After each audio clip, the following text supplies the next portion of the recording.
Welcome, this is Sani Khan and you are watching new episode of inside financial markets. नाज़रीन, गुज़श्ता 6 से 8 महीनों में we have seen a number of IPOs and number of companies coming to the GEM board. GEM board Pakistan stock exchange का small and medium enterprises के लिए introduce किया हुआ एक इनिशिएटिव है, एक बोर्ड है। इनिशियली तो SMAX के नाम से ये बोर्ड इंट्रोड्यूस किया गया था और उसके बाद जो है इसका नाम तब्दील करके जेम बोर्ड कर दिया गया। इस कंपनी में इस बोर्ड पर छोटे सरमायाकारों के लिए बड़ी अपॉर्चुनिटीज़ होती हैं। वो छोटे बिजनेसेस जिनको ग्रो करने के लिए कैपिटल की रिक्वायरमेंट होती है, और वो छोटे बिजनेसेस एंटरप्राइजेस जो कि बहुत ज़्यादा कंप्लाइंस की रिक्वायरमेंट को नहीं इनिशियली ऑब्ज़र्व कर सकते, वो सारे इनिशिएटिव्स के जिनके पीछे जो कोड ऑफ कॉर्पोरेट गवर्नेंस की बड़ी बड़ी रिक्वायरमेंट होती हैं, बैलेंस शीट छापना और code of corporate governance, we all know कि इतनी सख्त जान चीज़ है कि जिसकी वजह से बड़े बड़े कॉर्पोरेट्स जो हैं वो लिस्टिंग में या गोइंग पब्लिक में they have lot of consideration and concerns.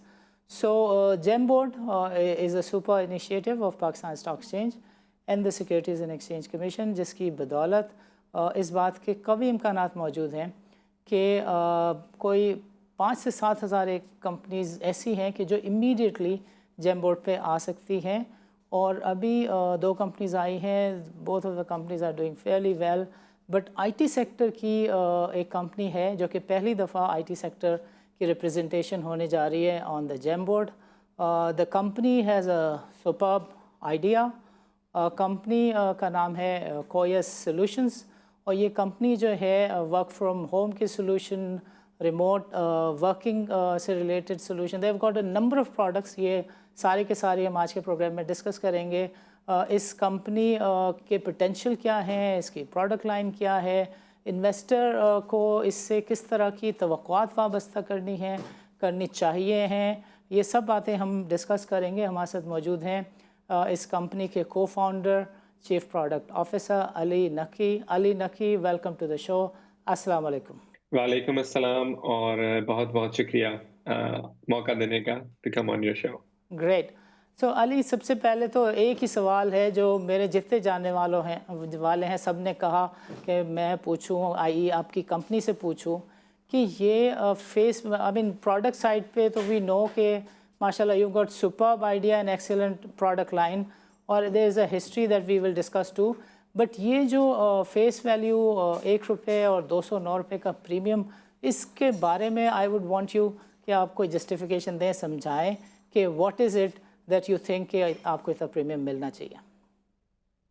अच्छा, इसके ऊपर जो प्राइमरी कंसिडरेशन थी वो ये थी कि हमारे इस साल के रेवेन्यू में, डॉलर टर्म में बात करूंगा, it becomes a little easier. Dollar term में इस साल का हमारा रेवेन्यू है $4.5 मिलियन, और जो बॉटम लाइन है, जो नेट प्रॉफिट्स हैं, वो हैं $2.2 मिलियन। तो उसके हिसाब से अगर आप पीयर्स को देखें तो हमने अपनी जो वैल्यूएशन और जो हमारे एडवाइजर्स ने सेट की वो थी 14 times of the net profit. ठीक है, तो राइट। उसके हिसाब से वो हो गई 30 मिलियन। अब शेयर प्राइस जो हमारे ओरिजिनल शेयर्स थे उसके हिसाब से बहुत ज्यादा शेयर प्राइस बनी, अप्रोक्सीमेटली 700-800 रुपए की शेयर प्राइस बनी, और उसको हमने नीचे लेकर आना था। अब नीचे लाने के थोड़े से तरीके हैं। एक तरीका है कि आप बोनस शेयर्स इशू करें, स्टॉक स्प्लिट करें और उस तरह की चीजें करें, और दूसरा एक तरीका ये था कि हम अपनी जो पार वैल्यू है वो कम करके शेयर नंबर ऑफ शेयर ज्यादा कर लें। तो हमने ये पाथ लिया कि हमने जो पार वैल्यू है वो रिड्यूस कर दी ₹1 के ऊपर, उससे शेयर प्राइस गिर के आ गई ₹210, जो कि एक एडवाइस थी हमें फ्रॉम द एडवाइजर्स कि इसको एज लो एज पॉसिबल रखें। बट एज एज इससे ज्यादा लो करने के लिए हमें और ज्यादा पेड अप कैपिटल भरना पड़ता, जो हम करेंगे अभी इन द फ्यूचर जब हम मेन बोर्ड पे जाएंगे। But that was the main reason. इसकी और कोई वजह नहीं है, इसकी वजह सिर्फ ये थी कि शेयर प्राइस कम हो जाए ताकि ज्यादा से ज्यादा लोग पार्टिसिपेट आसानी से कर सके। Okay, great. You talking about the idea कि ये 800-900 रुपये पे आपको रिस्पांस क्या मिलता वर्सेस पोटेंशियल भी लोग शायद नहीं देख पाते प्राइस को हाई साइड पर देखकर। So you have done your best effort कि इसको 210 रुपये प्राइस के ऊपर दुनिया को बताया जाए कि what type of potential you carry. देखिए, 2 प्रोडक्ट्स हैं जिसको आपने अपने प्रॉस्पेक्टस में भी लिखा है और जिसके बारे में लोग थोड़ा बहुत समझते भी हैं। मैं चाहता हूँ कि पहले आप उनको ब्रीफ दें और फिर आप जो अपना प्रोडक्ट पोर्टफोलियो है उसको भी ब्रीफ बताएं कि वीडियो नॉर्मल्स और वर्क हब, इनको दोनों को थोड़ा सा पहले बता दें, फिर मैं आपसे फर्दर डिस्कशन करता हूँ। अच्छा, सबसे पहले जो मैं आपको बताऊँगा विडमोनियल के बारे में, जो कि है वीडियो टेस्टिमोनियल, उसको हम बोलते हैं विडमोनियल। अच्छा, इससे पहले एक छोटी-सी बात कि अगर आप एक ऑनलाइन बिज़नेस हो या कोई भी बिज़नेस हो, चाहे आप रेस्टोरेंट हो या आप कोई कंपनी हो, आपको नए कस्टमर ढूँढने के लिए सर्च इंजिन्स के अंदर, गूगल के अंदर आपको अपने आप को सर्चेबल बनाना पड़ता है, राइट? उसके अलावा अगर कोई कस्टमर आपकी वेबसाइट पे आ जाए, आप सेल कर रहे हो दराज़ के ऊपर पाकिस्तान में या कोई भी ई-कॉमर्स शॉप हो, आपने उनका ट्रस्ट जीतना है कि किस तरह कस्टमर जो है वो आपसे बाय करे। कस्टमर आपको ट्रस्ट क्यों करे? राइट, इस ट्रस्टिंग के ऊपर सिर्फ़ एक चीज़ इम्पोर्टेंट है, वो है कस्टमर रिव्यूज़। राइट, अगर रिव्यूज़ होंगे तो लोग साइन अप करेंगे, नहीं तो नहीं करेंगे, आपकी परचेज़ नहीं करेंगे। सो वीडियो रिव्यूज़ जो है, वो इस वजह से बहुत इम्पोर्टेंट है और वीडियो रिव्यूज़ जो है अभी हम 30,000 कस्टमर्स के साथ अभी काम कर रहे हैं इसमें और उसमें जो मेन वैल्यू ये है कि कोई भी बिज़नेस, कोई भी जिसको नए कस्टमर्स चाहिए, उनको रिव्यूज़ चाहिए और वीडियो रिव्यूज़ जो हैं वो बिज़नेसेस को बहुत हेल्प करते हैं नए कस्टमर जीतने के लिए।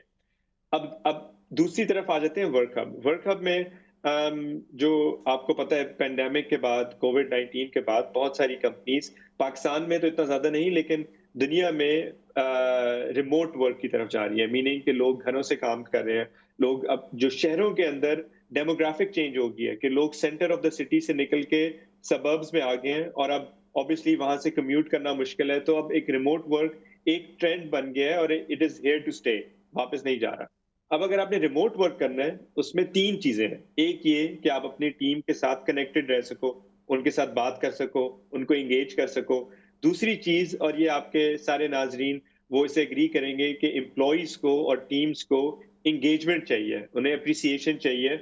अदरवाइज़ वो अपनी ऑर्गनाइज़ेशन के साथ खुश नहीं रह सकते और ये बहुत इम्पोर्टेंट है क्योंकि टेक इंडस्ट्री में फॉर एग्ज़ाम्पल टेक इंडस्ट्री में डेवलपर्स के ऊपर एक बहुत ज़्यादा कॉम्पिटिशन है। बहुत ज़्यादा लोग जो हैं वो शिफ्ट करते हैं। तो अगर कंपनीज़ ने अपने एम्प्लॉइज़ को रिटेन करना है, अपने एम्प्लॉइज़ को मोटिवेट करना है कि उनके साथ काम करें, उन्हें इम्पोर्टेंट है कि उन्हें एप्रिशिएट करें। सो एक पार्ट है इसका रिमोट वर्क का एप्रिसिएशन और तीसरा पार्ट है कंप्लायंस कि आप अगर घर से काम कर रहे हो तो आप डेटा सिक्योर रखा हुआ है आपने, आपने डिस्क्लोजर्स करने हैं।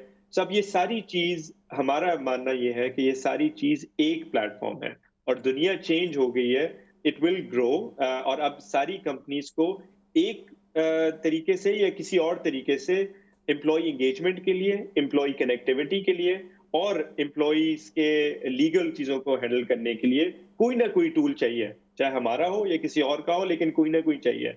हमारे टूल का फ़ायदा ये है कि सारी चीज़ें एक प्लेटफ़ॉर्म पे मिल रही हैं। तो अगर कोई कंपनी साइन अप करती है, उन्हें सब कुछ एक प्लेटफ़ॉर्म से मिलता है और एक प्लेटफ़ॉर्म से वो सब कुछ हैंडल कर सकते हैं, जिसकी वजह से इतना ज़्यादा इंटरेस्ट भी है।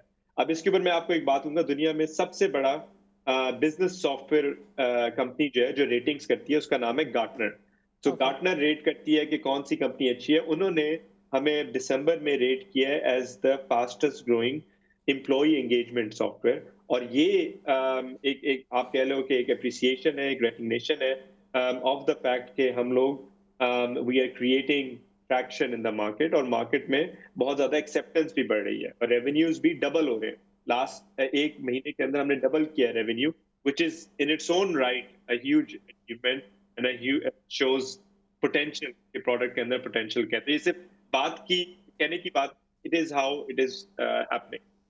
ओके। अली, मैं चाहूँगा कि आप थोड़ा सा क्लैरिटी के साथ फर्दर बताएं कि ये जो वर्क हब है, इसमें स्टाफ की टाइम मैनेजमेंट भी, यानी स्टाफ अगर घर से काम कर रहा है, डेटा एक्सेस तो यस, जब सिस्टम पर चीज़ें होती हैं तो सिक्योर होती हैं। लॉट ऑफ कंपनीज थिंक कि उनके सिस्टम पे लॉगिन कर लें और उसी से उनकी अटेंडेंस और टाइम मैनेजमेंट हो जाती है कि यार आपने इतना टाइम दिया नहीं दिया। And a lot of people are confusing this Work Hub with ये जो बहुत सारी जूम और दूसरी प्रोडक्ट्स अवेलेबल हैं जिसमें just people come and talk and they गो।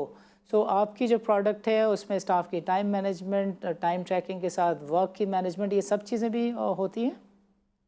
देखिए, आपकी बिल्कुल सही बात है। आपने बिल्कुल एग्ज़ैक्टली जिसे कहते हैं ना इंग्लिश में ऑन द स्पॉट हिट किया है। अब ज़ूम जो है, ज़ूम कॉन्फ्रेंसिंग सॉल्यूशन है। कॉन्फ्रेंसिंग सॉल्यूशन का क्या मतलब है कि उसके ऊपर आप मीटिंग्स ऑर्गेनाइज़ करें और आप मीटिंग्स कर सकते हैं उसके ऊपर। जब पैंडेमिक हिट हुआ, ऑब्वियसली सब लोगों को टूल्स चाहिए एक दूसरे से कनेक्ट करने के लिए। तो उन्होंने ज़ूम को भी यूज़ किया, उन्होंने बाकी टूल्स को भी यूज़ किया। लेकिन at the end of the day ये कनेक्टिविटी के टूल नहीं है, ये कॉन्फ्रेंसिंग का टूल है। इसमें आपकी टीम मैनेजमेंट नहीं हो रही, इसमें टीम की अटेंडेंस मैनेजमेंट नहीं हो रही, इसमें अवेलेबिलिटी नहीं है कि आप अवेलेबिलिटी नहीं ट्रैक कर रहे। कोई अवेलेबिलिटी का मतलब ये है कि लेट्स से कि मैं आपके साथ काम कर रहा हूँ, मैं बर्लिन में हूँ, आप पाकिस्तान में हैं। आपको कैसे पता कि मैं एक्चुअली काम कर रहा हूँ? आप मुझे मैसेज करेंगे, मुझे कॉल करने ईमेल करेंगे, आप कहेंगे ज़ूम पे आ जाओ, ये कर लो। तो बेसिकली आपको मेरे पीछे भागना पड़ेगा। सो ये डिफरेंस है एक बहुत ज़्यादा ज़ूम के अंदर और हमारे टूल के अंदर। हमारे प्लेटफ़ॉर्म में की चीज़ ये है कि आपकी सारी टीम अगर वो लॉग्ड इन है तो वो अवेलेबल है। एक क्लिक पे आप उनसे कॉल कर लें, तो इसका मतलब ये है Ali, कि I वो have to take हाँ, it's time for a short break. I have to take a short break. वक्फे के बाद आपसे बिल्कुल। बातचीत का सिलसिला यहीं से शुरू करेंगे। नाज़रीन, let's meet after short break.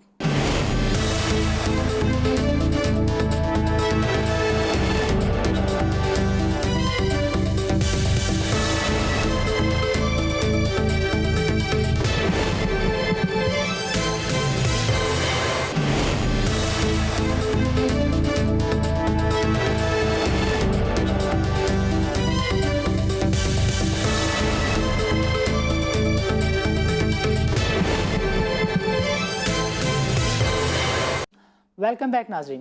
नाज़रीन, वक्फे से पहले हम बातचीत कर रहे थे अली से कि ये जो ज़ूम की प्रोडक्ट है और इनकी जो वर्कअप की प्रोडक्ट है, इसमें फ़र्क क्या है। एंड ही एक्सप्लेंड कि not only task management, staff की अवेलेबिलिटी, जो वर्किंग डेस्कटॉप है उसके ऊपर स्टाफ अवेलेबल है, कितना प्रोडक्टिव है नहीं है, ये सारी चीज़ें इनका सोल्यूशन जो है वो अंडर वन अम्ब्रेला प्रोवाइड करता है along with the data security.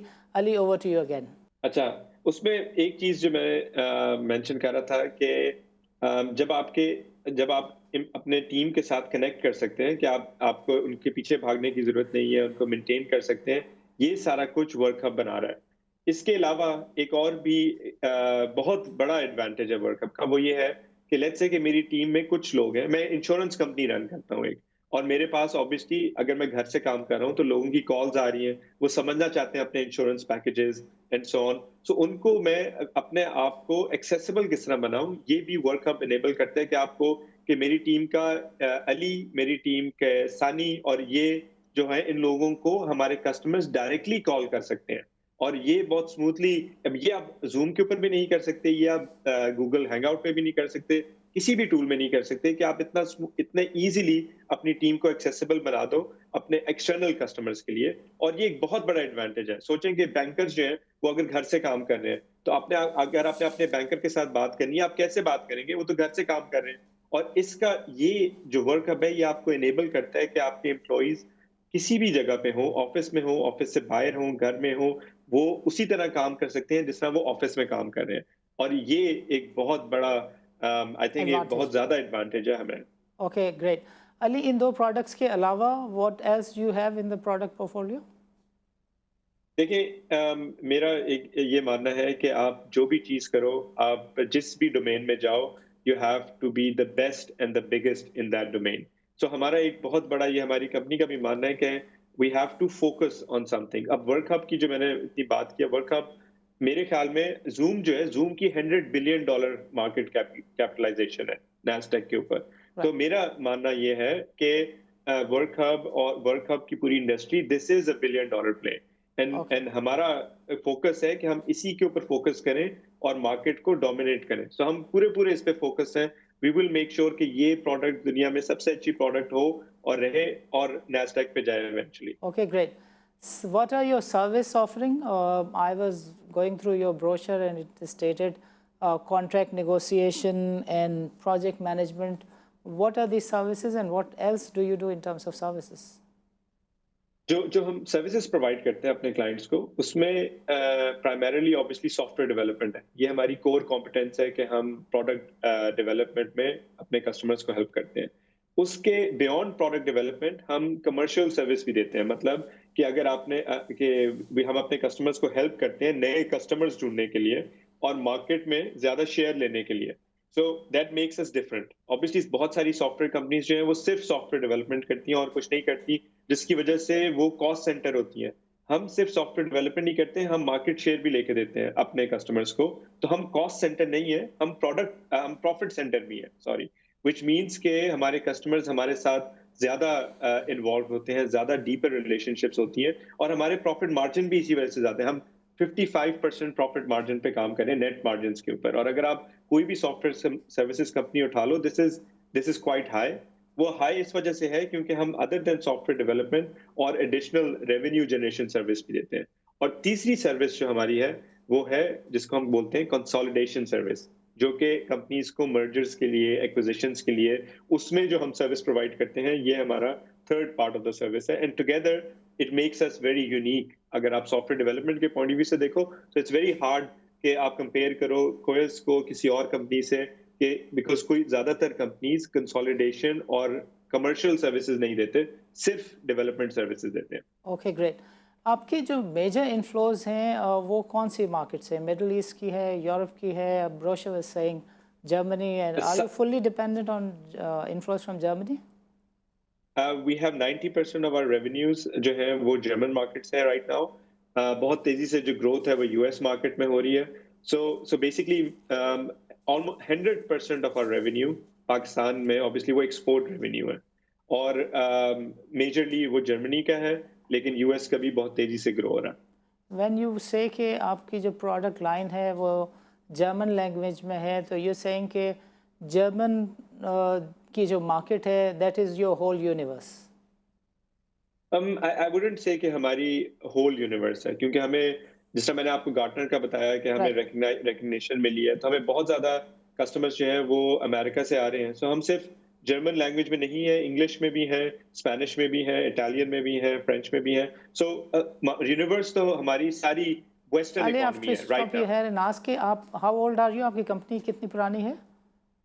हमने स्टार्ट किया था लम्स में से। मैंने लम्स से पढ़ा हुआ है, तो Great. 2004 में हमने लम्स से स्टार्ट किया था। सो आप देख लें कि ऑलमोस्ट 2 डेकेड्स So तो होने वाली है। 2004 से अब तक your 90% of the revenue come from Germany, less than 10% from US, correct? So what is that your is correct. penetration strategy? Do you have plans? देखिए, Yeah, यस यस। सो देखिए, जब जर्मन मार्केट में हम गए थे तो हमारा थीसिस ये था कि क्योंकि मार्केट में एंट्री बहुत मुश्किल है, तो सिर्फ हमारे लिए मुश्किल नहीं होगी, सबके लिए मुश्किल होगी। right, और क्योंकि मार्केट पेनिट्रेशन मुश्किल है, तो कंपटीशन जो है वो हमारे लिए आसान होगा, बिकॉज प्लेयर्स ही ज्यादा नहीं होंगे। और वही हुआ कि we right. Got really good success and we have high margins. So अब as we expand out of German market, तो हमारी स्ट्रेटजी बहुत सिंपल है कि हम एक्सपैंड करें। सबसे पहले यूएस के ऊपर हमारा बहुत फोकस है। इट्स अ बिग मार्केट, इसमें ऑपरेट करना ईजियर है क्योंकि लैंग्वेज का कोई बैरियर नहीं है। तो this is how we are growing right now. तो पाकिस्तान में जो रेवेन्यू आएगा वो प्राइम मिनिस्टर पैकेज के तहत आएगा आपके, और 5 साल बिल्कुल, का जो एब्सोल्युटली। कैपिटल गेन टैक्स का फ़ायदा है आप उसका भी फ़ायदा उठाना चाहते हैं? प्राइम मिनिस्टर का जो पैकेज है वो मेरे ख्याल में it's a game changer. Right, एक तो टैक्स ब्रेक तो है ही है, राइट, लेकिन प्राइम मिनिस्टर ने अनाउंस किया है कि आप अपना रेवेन्यू जो है वो रिपैट्रिएट कर सकते हैं। राइट, रिपैट्रिएशन का मतलब ये है कि आप कंपनीज बाय कर सकते हैं जर्मनी में, अमेरिका में, राइट। और आप बहुत तेजी से अपनी ग्रोथ बढ़ा सकते हैं। और ये बेसिकली सिर्फ हमारे लिए नहीं, ये सारी इंडस्ट्री के लिए गेम चेंजर है, बिकॉज इसका मतलब है कि आपकी इंडस्ट्री पूरी बहुत तेजी से ग्रो कर सकती है। आप यू उन्हें ऑर्गेनिकली ग्रो बिल्कुल करने की जरूरत नहीं है, वो एक्वायर कर सकती हैं company. right. You can repatriate principal plus profit to any destination from wherever it is coming. Share holder जो है वो अगर आपकी कंपनी में सरमायाकारी करे तो पहले थोड़ा सा बताएं कि 5 साल का गेम प्लान आपका क्या है? 5 साल का गेम प्लान ये है कि 3 साल के अंदर we are promising to our share holders के we will have a net profit after taxes 1.4 billion rupees. और उसके बाद we will double it in 5 years। एक जो हमारा, अगर मैं आपको स्ट्रेटेजिकली बताऊं, तो पहला स्टेप हमारा है जेम बोर्ड लिस्टिंग, दूसरा राइट, स्टेप है हमारा मेन बोर्ड पे, और उसके बाद हमने और ग्रो करना है यूएस मार्केट में, and so on. So we are growing. और शेयर होल्डर्स के लिए, अगर अगर आप हमें कंपेयर करो किसी भी और इंडस्ट्री से, ये जो सारा रेवेन्यू है ये हेड काउंट बेस्ड रेवेन्यू नहीं है, ये रिकरिंग रेवेन्यू है, मीनिंग कि इसका ग्रॉस मार्जिन ज्यादा है।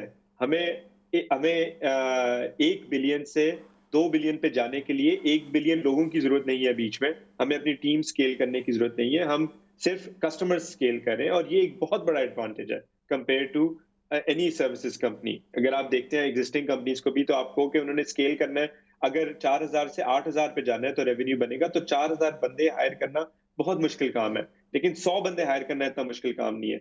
जूम को आप देखें, 100 billion valuation, 2000 employees. Tata consulting का 100 बिलियन और 180 billion Ali, valuation, I have to stop you 500,000। Here. Ali, यहाँ वक्त हुआ चाहता है एक छोटे से वक्फे का। नाज़रीन, मिलते हैं एक वक्फे के बाद।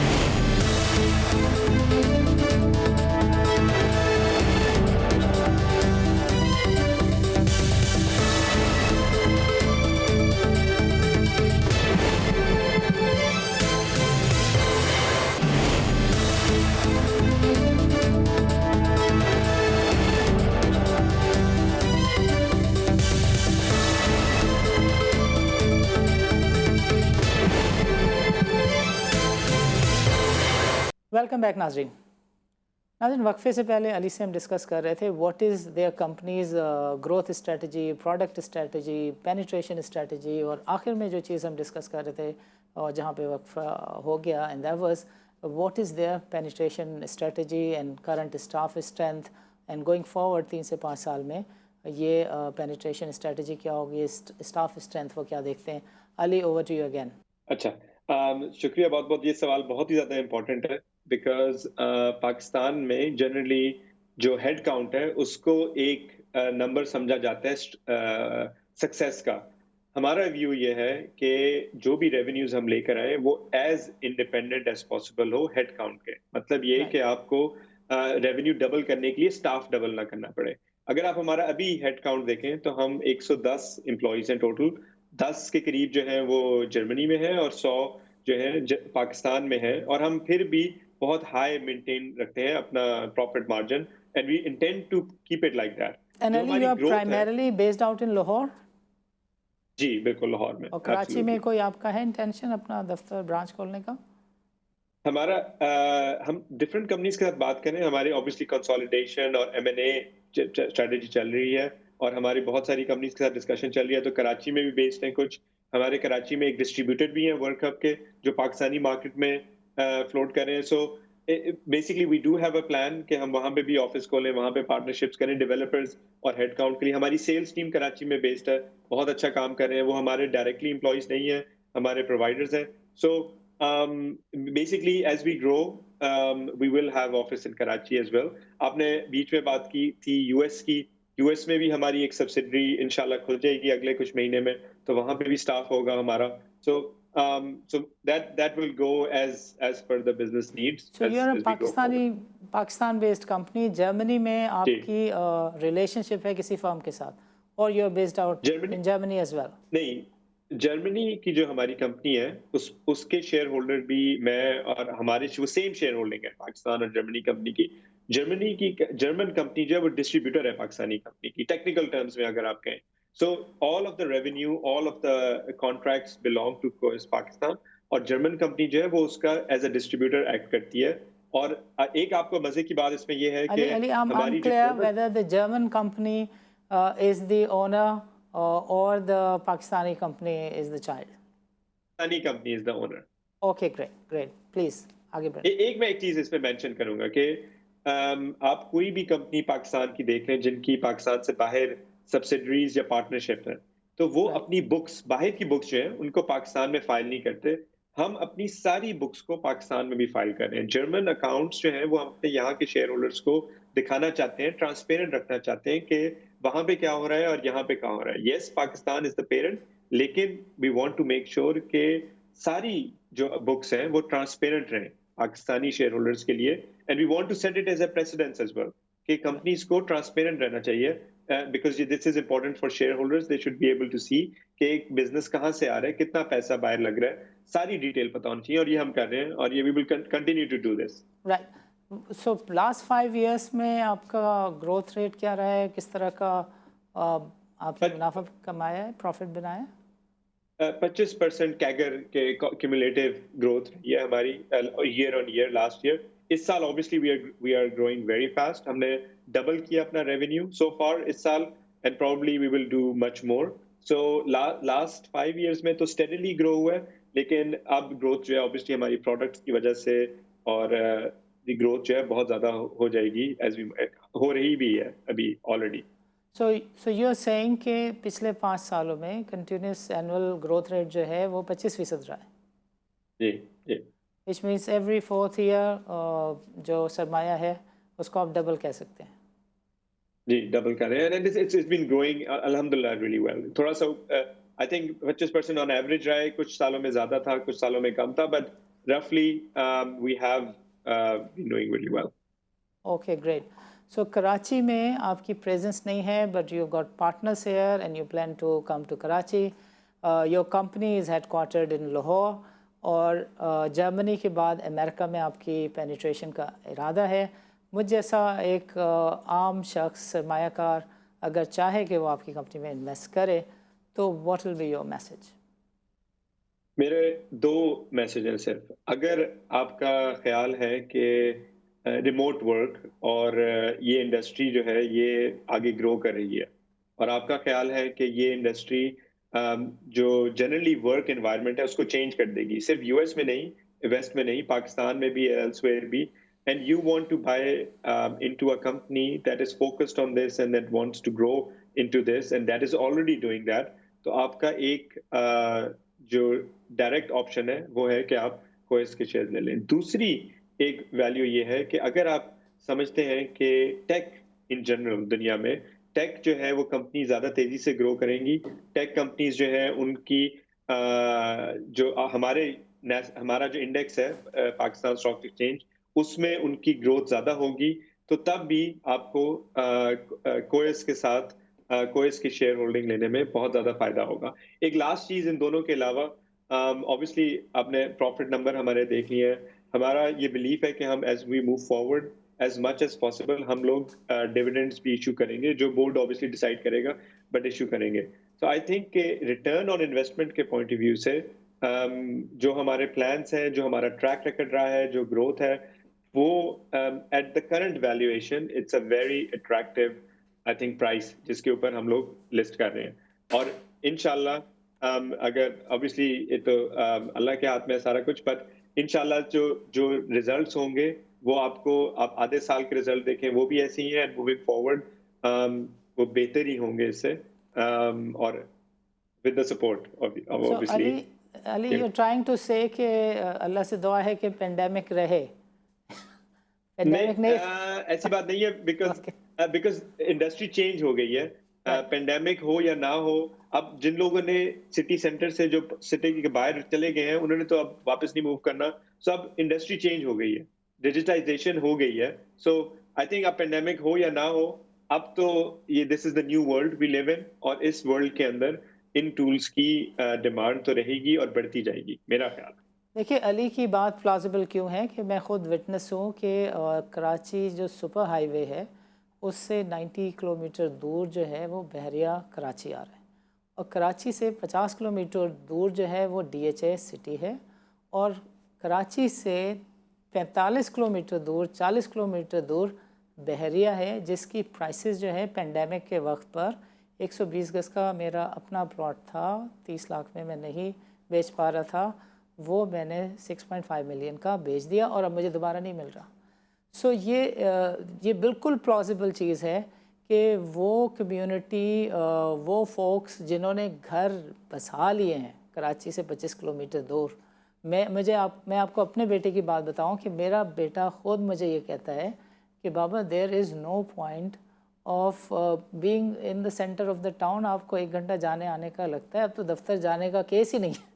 तो मोस्ट ऑफ द टाइम हम जूम पे काम कर रहे होते हैं, and I can really understand कि ये दफ्तरों के लिए भी कितना अच्छा है कि उन्हें प्रोडक्टिविटी मिल रही हो, प्रोडक्टिविटी गेज हो रही हो, और ये रोना धोना नहीं हो कि स्टाफ वर्किंग डेस्क पे आया था नहीं आया था, सिस्टम से ट्रैक हो सके, डेटा सिक्योर हो और हर चीज़ मॉनिटर हो सके। इससे अच्छी चीज़ मैं नहीं समझता कि हो सकती है, and I really can understand कि वाकई पेंडेमिक रहे नहीं रहे, ये सिनारियो 90 किलोमीटर तक एक नया कराची बस गया है, ये दोबारा से उजड़ने नहीं जा रहा, which is why I can say, मैं इनकी तरफ से बैट लेने को नहीं कह रहा, there is a great potential in their product and in their idea. Ali, program के लिए वक्त निकालने का बहुत बहुत शुक्रिया। इजाज़त दीजिए, अल्लाह हाफ़िज़। नाज़रीन, आज के प्रोग्राम में शरीक गुफ्तगू रहे अली नकी, जो कि चीफ़ प्रोडक्ट ऑफिसर हैं कोइस सॉल्यूशंस के। कोइस सॉल्यूशंस एक कंपनी है जो कि पाकिस्तान स्टॉक एक्सचेंज के जेम बोर्ड पे, यानी स्मॉल एंड मीडियम एंटरप्राइजेस के बोर्ड पर लिस्ट होने जा रही है नेक्स्ट वीक से। ये जो कंपनी है, इसके जो सॉल्यूशंस हैं, they are very unique, and these solutions had real value when pandemic came, और because of the pandemic हुआ ये है कि इनकी कंपनी को काफ़ी ज़्यादा क्लाइंट्स मिल गए, और पाकिस्तान में तो इनकी रेवेन्यू सोर्स जो है वो लेस दैन 10% है पाकिस्तान अमेरिका मिलाकर, but 90% of their revenue stream is from Germany, और पाकिस्तान में now they are on the way to penetrate. और पाकिस्तान के बारे में अब ये कहा जा रहा है कि वर्क फ्रॉम होम का जो कल्चर है वो एक ख़ास लेवल तक आ चुका है, बिकॉज़ कंपनीज़ ने, एंटरप्राइजेज़ ने देख लिया है कि कितनी ज़्यादा कॉस्ट जो है वो कम पड़ जाती है अगर स्टाफ जो है वो इफ़ेक्टिवली मॉनिटर किया जा सके और वो घर से काम करता रहे। So their product has some tremendous value, और नज़र आता है कि they will be able to make some good headways. देखेंगे पाकिस्तान स्टॉक एक्सचेंज के बोर्ड पर इन्वेस्टर इस कंसर्न को, इस कंपनी को किस तरीके से वेलकम करते हैं। और एक आध और कंपनी है नाज़रीन, वो भी लिस्ट होने जा रही है, और उस कंपनी से मुतालिक हम डिस्कशन करेंगे अगले प्रोग्राम में। इजाज़त दीजिए, अल्लाह हाफ़िज़।